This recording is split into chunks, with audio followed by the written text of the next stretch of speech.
안녕하세요. 홍씨의 퇴근길에 오신 것을 환영합니다.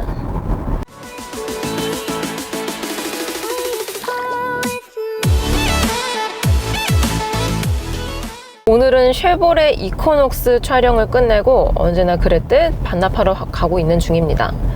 쉐보레 차가 정말 제가 오랜만에 타보거든요. 한 2년 전쯤에 트래버스를 마지막으로 못 탔었는데 그동안 사실 쉐보레 신차가 안 나온 건 아닙니다.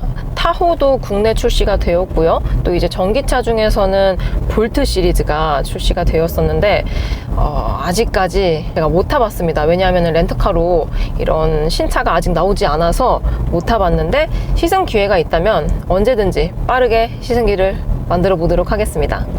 아무튼 이코녹스, 사실 이 국내에서는 아무래도 선호도가 낮다 보니까 저부터도 이코녹스 하면 그냥 차, 그 차 이상도 이하도 아닌 그런 느낌이 들었는데요.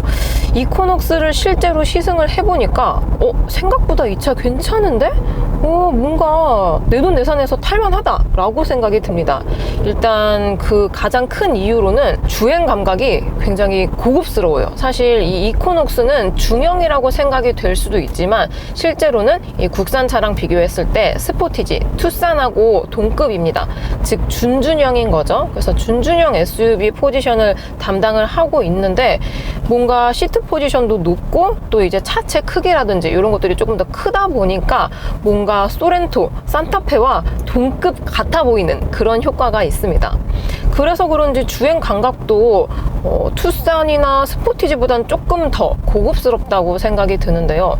그리고 이 이코녹스 같은 경우는 이 노이즈 캔슬링이라고 하죠. 일단 이 외부 소음과 반대되는 소리를 스피커로 송출해줘가지고 실내에서 탑승객들이 이 차 조용하다 라고 느낄 수 있도록 해주는 옵션이 기본으로 들어가 있습니다.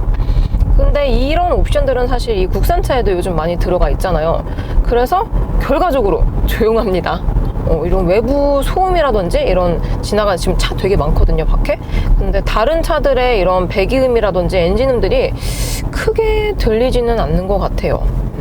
그리고 제가 시승 중인 차량은 RS 트림이라서 거의 상급에 속해요. 그리고 RS 다음으로 프리미어가 있는데요. 프리미어는 가격이 거의 3,900, 그러니까 4천만 원 가까이 하는 그런 가격을 가지고 있습니다. 그래서 결과적으로 제가 타고 있는 차량은 EWD라서 차량 가격이 한 3,600 정도 되는데요. 진짜 말 그대로 그 돈씩인 거죠. 사실 3,600만 원 하면은 선택지가 굉장히 많습니다. 일단 스포티지라든지 투싼은 하이브리드를 살 수 있는 가격이고요. 또 그냥 가솔린 모델 기준으로 소렌토, 산타페도 살 수가 있고, 또 제가 본편 시승기 때도 말을 했지만 팰리세이드가 페이스리프트가 되면서 가격이 정말 많이 올랐음에도 불구하고 이코녹스 프로볼 사면 팰리세이드도 살 수가 있습니다. 심지어 팰리세이드 깡통이 조금 더 저렴해요. 한 20만 원 정도? 그러니까 진짜 고민이 많이 되는 가격대의 차량인 거죠. 사실 뭐 팰리세이드 이런 거에 비빌 바는 못 되지만 뭐 소렌토나 산타페랑 한번 비교를 해볼게요. 일단 차 크기 자체만으로는 뭔가 이코녹스가 커 보이기는 하지만 실수치는 소렌토, 산타페가 좀 더 큽니다. 그리고 엔진도 좀 다르죠. 일단 지금 제가 타고 있는 이 이코녹스는 다운사이징 1.5 터보 엔진에 젠3 6단 미션이 들어가 있습니다. 하지만 지금 국내 출시 중인 소렌토 산타페 같은 경우는 가솔린 모델 기준으로는 2.5잖아요. 그리고 변속기도 요거보다 조금 더 좋은 게 들어가 있다 보니까 이 돈 살 바에 이게 계속 맴도는 차인 거죠. 그래서 이 이코녹스가 무조건 가성비가 안 좋고 비싼 차냐? 사실 그건 또 아닌 것 같습니다.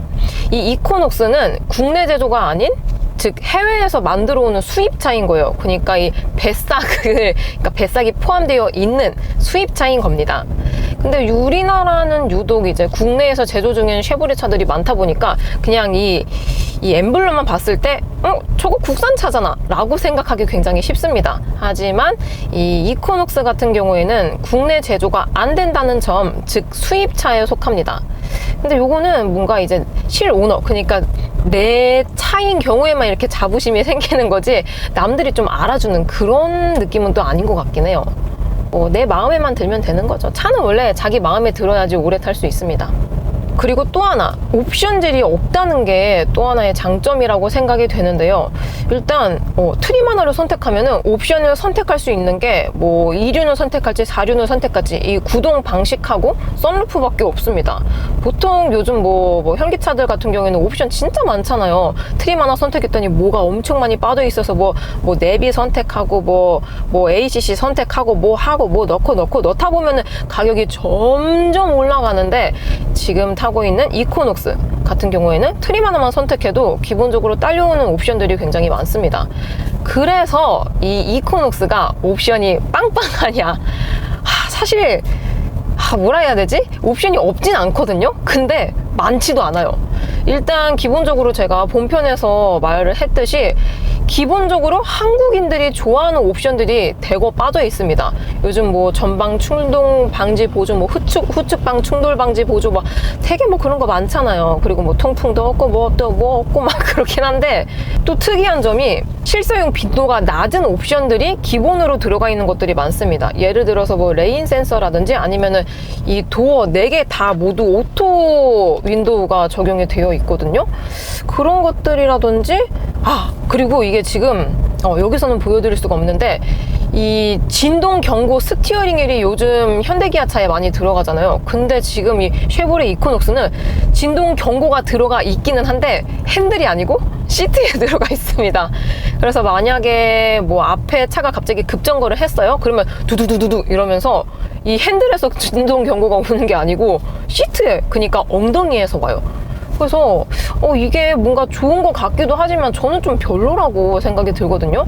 일단 이 엉덩이에서 계속 진동이 막 두두둥 오니까 이것도 마사지 시트라든지 아니면 뭐 요즘 뭐 에르고 모션 시트 이런 거랑 느낌이 다릅니다.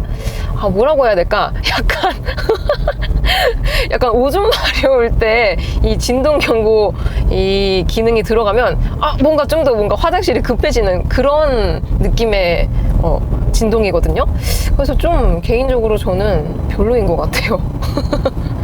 차라리 사운드라든지 아니면 옆차가 이렇게 딱 갖다 붙었을 때 삐삐삐 아니면 핸들로 이렇게 진동 오는 것들이 조금 더 편리하다고 생각이 드는 것 같습니다. 근데 요거는 요즘 국산차에 너무 길들여져 있어서 그렇게 느껴질 수도 있겠다 싶어요. 그리고 대개 쉐보레 차들이 그렇긴 하지만 요 인테리어 같은 것들이 사실 뭐 노티가 나진 않습니다. 뭐 적당히 세련되고 적당히 스포티하고 뭐 적당히 괜찮아요. 근데 요즘 국산차들하고 비교를 하면 뭔가 좀 시대상이 느껴지지 않나 싶어요. 특히 이런 계기판 같은 경우도 아직까지도 RPM이라든지 속도 게이지는 아날로그 방식을 쓰고 있습니다. 이 정 가운데에 4.2인치 컬러 클러스터만 들어가 있는데요. 요 정도 느낌은 좀 뭔가 이제 구형차 느낌이 나는 거죠. 그리고 가운데 디스플레이 모니터 같은 경우는 상위 트림인 경우에 8인치로 업그레이드가 되는데요. 그래도 좀 뭔가 작다는 느낌이 듭니다. 요즘 국산차들 같은 경우에는 10.25인치, 이제 더 커지면 12.5인치 뭐 이런 큰 화면들이 들어가는데 그런 것들에 비해서 조금 작다고 느껴지는 것 같아요. 그리고 요즘 수입차랑 비교를 해봐도 뭐 벤츠, BMW, 아우디 이런 인테리어랑 비교를 하더라도 조금 뭔가 시대상이 살짝은 느껴지죠. 그래도 뭐 있을 건 다 있습니다. 지금은 ACC, 어댑티브 크루즈 컨트롤도 들어가 있고요. 또 음성 인식 기능도 들어가 있습니다. 웬만한 건 다 있는 것 같긴 해요. 근데 정말 아쉬운 게 드라이브 모드가 없거든요. 저 드라이브 모드 없는 차 진짜 오랜만에 타봐가지고 제가 못 찾는 건가 싶어가지고 막 계속 막 인터넷 찾아봤더니 없습니다.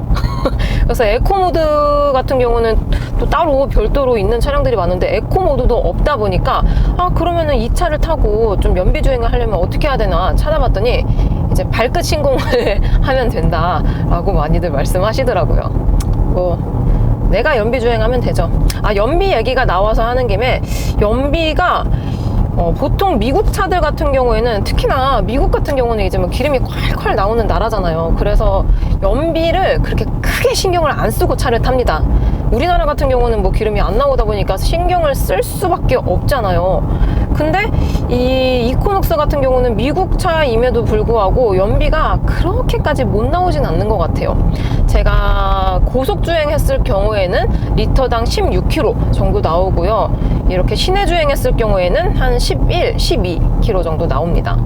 이 정도면은 연비가 진짜 좋다까지는 아니지만 그래도 똥망은 아니지 않나 싶습니다.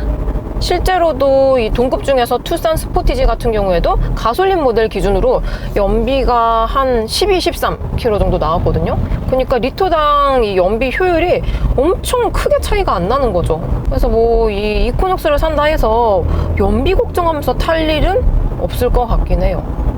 그리고 보통 수입차 하면은 보통은 주유구가 우측에 있는 차량들이 많잖아요. 근데 이코녹스는 국산차와 동일하게 좌측에 있습니다. 그 이유는 모든 미국 차들이 다 좌측에 있어요. 왜냐면은 이거는 나라마다 뭐 도로 환경도 다르고 뭐 자동차법도 다르긴 한데 우리나라랑 미국은 이 통행 방식이 똑같습니다. 이 주유구도 똑같이 좌측에 만들어져 있습니다.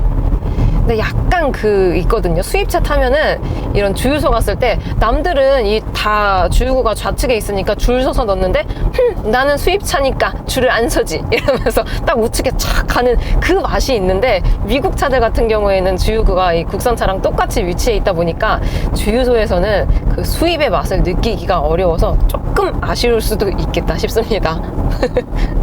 그래서 제가 본편 시승기 때 토레스랑 비교를 많이 했는데요.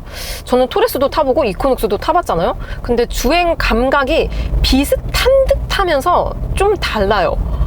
토레스는 일단 뭐라 그럴까, 좀 이 한국인의 맛이 깃들어 있는 그런 느낌이 들거든요. 그래서 가속성이 좀 달랐습니다. 토레스 같은 경우에는 발진 가속력이 조금 더 빨라가지고 뭔가 K 시리즈를 탄 것처럼 팍 가고 팍 서고 그런 느낌이 들었거든요. 근데 고속 주행을 하면은 뭐 힘이 뭐 이코녹스랑 비슷하죠. 왜냐면은 엔진도 비슷하고 뭐 마력도 비슷하니까. 근데 이코녹스 같은 경우에는 초기 발진 가속성이 살짝 느린 편입니다. 그러니까 이렇게 엑셀을 이렇게 푹 밟아도 바로 응답이 오지가 않아요. 뭔가 한 템포 쉬고 가는 그런 느낌이 듭니다. 대신 이게 속도가 붙을수록 뭔가 고속 직진성은 그래도 토레스보단 조금 더 얘가 나은 것 같아요. 그리고 속도가 붙을수록 이렇게 전고가 높은 차들은 뭔가 이렇게 불안한 느낌이 들 수밖에 없거든요. 왜냐하면 공기 저항을 좀 더 많이 받다 보니까. 근데 이 이코녹스는 그런 느낌이 덜한 차였습니다. 사실 이 정도 급을 보시면은 뭐 혼자 타시는 분들도 물론 있겠지만 패밀리카로도 많이 보실 것 같은데요. 일단 패밀리카로 어떠냐라고 누가 질문을 했을 때 저는 괜찮다고 대답을 해주고 싶습니다. 그 이유 중에 하나는 승차감이 생각보다 괜찮아요. 근데 그게 1열에서는 정말 좋거든요. 승차감이 진짜 소렌토급으로 굉장히 푹신푹신하고 좋다라고 생각이 드는데 2열도 좋기는 한데 좀 이게 노면이 울퉁불퉁한 곳을 갔을 때 조금 통통 튕겨주는 게 있습니다. 그게 불편하게 튕기는 게 아니고 좀 부드럽게 튕겨주는 그런 느낌이 있어서 옛날 차들 있잖아요. 옛날 차들 서스펜션 너무 무르게 세팅하다 보면 약간 물침대처럼 뒤가 이렇게 좀 웨이브 타는 그런 느낌이 있거든요. 그런 느낌이랑 거의 비슷해요. 그래서 승차감이 좋은 듯 하면서 뭔가 이 바운싱 움직임이 있다 보니까 이 뒷자리 탔을 때는 뭔가 재미있는 것 같으면서도 편한 것 같으면서도 불편한 것 같으면서도 뭔가 불편함과 편함과 재미가 공존하는 그런 승차감을 가지고 있습니다. 근데 뭐 뒤에 뭐 애기들 탔을 때 또 너무 재미없으면은 아빠 우리 언제 내리는데 계속 이렇게 물어볼 수가 있으니까 아무튼 승차감은 동급 대비 좋은 편입니다. 그리고 공간 면에서도 괜찮아요. 일단 실내 공간 같은 경우는 투싼 스포티지랑 거의 비슷한데요. 이 헤드룸이 조금 더 넓어가지고 헤드룸은 토레스랑 좀 비슷합니다. 그러니까 이 실내 공간 자체는 뭔가 투싼 스포티지보단 크고 토레스보단 아주 살짝 작은, 그러니까 그 약간 점호처럼 약간 그 사이에 위치해 있는 그런 느낌이 들어요. 그래서 실내 공간이 되게 넉넉하다 보니까 이 차로 그냥 이렇게 뭐 데일리카로 타고 다녀도 참 좋지만 캠핑을 가면은 더 좋을 것 같다라는 생각이 들었습니다. 특히 요즘 뭐 SUV 구입하시는 분들의 이유를 물어보면 난 차 바꿀 거야. 그래서 사시는 분들이 굉장히 많거든요. 근데 이 이코녹스로 차박을 가면 이 헤드룸, 그러니까 이 머리 공간이 굉장히 여유롭다 보니까 캠핑을 좀 더 쾌적하게 할 수 있을 것 같아요. 그리고 루프렉 같은 경우도 기본으로 들어가 있기 때문에 뭐 위에 뭐 탑 올려도 되고, 일단 사용성 같은 것들이 도심형 같은 거 같으면서도 약간의 오프로드를 겸비한 그런 차 같습니다. 그리고 그리고 실제로도 이게 전고가 높으면서 좀 승차감이 약간 무르면서도 단단하게 세팅이 되어 있다 보니까 오프로드를 갔을 때에도 좀 편안하게 갈 수 있겠다, 그런 세팅인 것 같아요. 요즘 이 현대기아차 SUV들 보면은 뭐 말이 SUV지 거의 도심형에 가깝거든요. 그리고 요즘 이제 신흥 강자죠, 토레스 같은 경우도 오프로드보다는 온로드, 그러니까 도심형에 알맞다고 생각이 드는데, 이코녹스 같은 경우는 도심형인 듯 하면서 오프로드까지 겸비한 그런 차인 것 같아요. 확실히 이 배싹을 지불한 물 건너온 SUV 같은 경우는 조금 이런 온로드보다는 오프로드 성향이 강한 차들이 많은 것 같아요.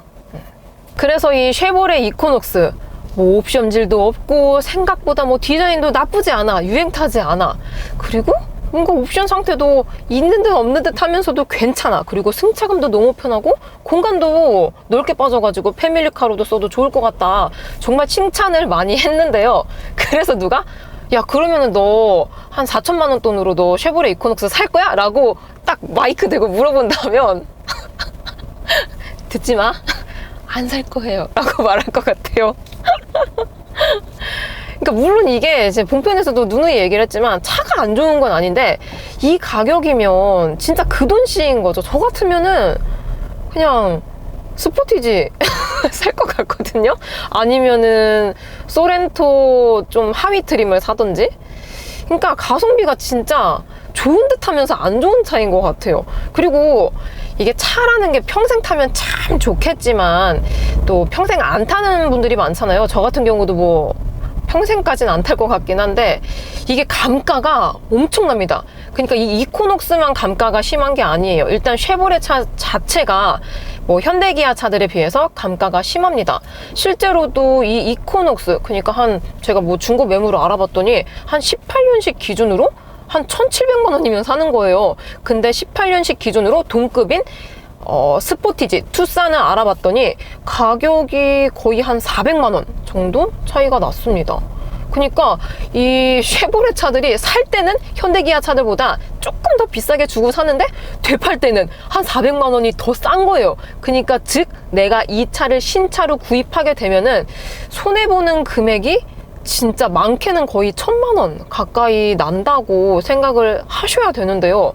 그런 거 따지면 진짜 이 차를 내돈내산 해야 되나? 라고 고민이 정말 많이 되는 거죠. 그래서 이 도로에, 그러니까 공도에 이런 이코녹스 같은 차들이 몇 대 없는 것 같습니다. 즉 이코녹스 같은 차량은 정말 괜찮지만 좀 용기가 필요한 그런 차지 않나 싶어요. 진짜 이 감가 참 저도 자동차 유튜버로서 이게 선택지가 다양해지면은 소비자 입장에서 굉장히 좋거든요. 왜냐면은 선택지가 뭐 한 개 내지 두 개밖에 없으면 뭔가 그 제조사에서 뭔가 좀 약간 배짱 장사를 할 수도 있고, 또 소비자 입장에서도 선택지가 좁아지다 보니까 좀 불리한 조건들이 많을 수밖에 없어서 선택지가 다양해지는 게 좋다라고 누누이 말을 하는데, 저부터도 이게 내돈내산해서 사야 되는 거면은 정말 고민이 많이 되는 거죠. 감가도 심하고 신차값은 비싸고, 근데 뭔가 내가 좋아하는 옵션들은 또 없어. 그러니까 그런 감성 하나로만 타기에는 생각이 많아지죠. 아무튼 이코녹스 너무 좋고요. 급하게 포장. 그래서 다른 브랜드 차량들과 다르게 이코녹스 같은 경우는 풀옵이 가장 많이 판매가 되고 있습니다. 그러니까 아싸리 이코녹스 정도면은 좀 용기가 필요한 차다 보니까 에휴 그냥 이 차 살 바에는 그냥 풀옵 질러버리자 해서 제일 비싼 모델을 많이 선택을 하시는 것 같아요. 근데 뭐 동급 중에서 뭐 투싼 스포티지 같은 경우에는 풀옵 잘 안 사시잖아요. 보통 한 중옵? 중간 트림에 옵션 조금 몇 개 넣고 그렇게 많이들 사시는 것 같은데, 그러니까 이 이코녹스 같은 경우는 가성비가 좋은 듯 하면서 가성비로 탈 수 없는 그런 차인 것 같습니다. 그러니까 그런 거죠. 수입차를 타고 싶은데 또 이제 벤비아 같은 경우는 너무 좀 보여주기식, 약간 티나는 식이 되고, 만약에 내가 진짜 월급을 얼마 못 받는 그런 직장인인데 그런 벤비아 수입차를 타고 다니면 뭐야 너 카푸어 아니야? 라는 소리를 들을 수가 있지만, 쉐보레 차를 타면은 적어도 카푸어 소리는 안 듣거든요. 너 왜 샀어? 라고까지는 물어보겠죠. 근데 아니 뭐 튼튼하고 또 뭐 쉐보레 그냥 이 엠블럼 보면 답이 안 나오겠냐. 오랜 역사와 전통을 지닌 브랜드의 차인데 얼마나 믿음직스럽냐 라고 말하면은 걷다 대고 할 말은 없거든요, 사실. 그래서 적당히 부유함을 또 느낄 수 있는 그런 차종인 것 같습니다. 정말 요즘 서울 시내는 점점 더 많이 막히는 것 같습니다. 여러분들은 퇴근 중이신가요? 오늘 하루도 정말 수고 많으셨고요. 다들 댁 들어가셔서 편안한 밤이 되시기를 바랍니다.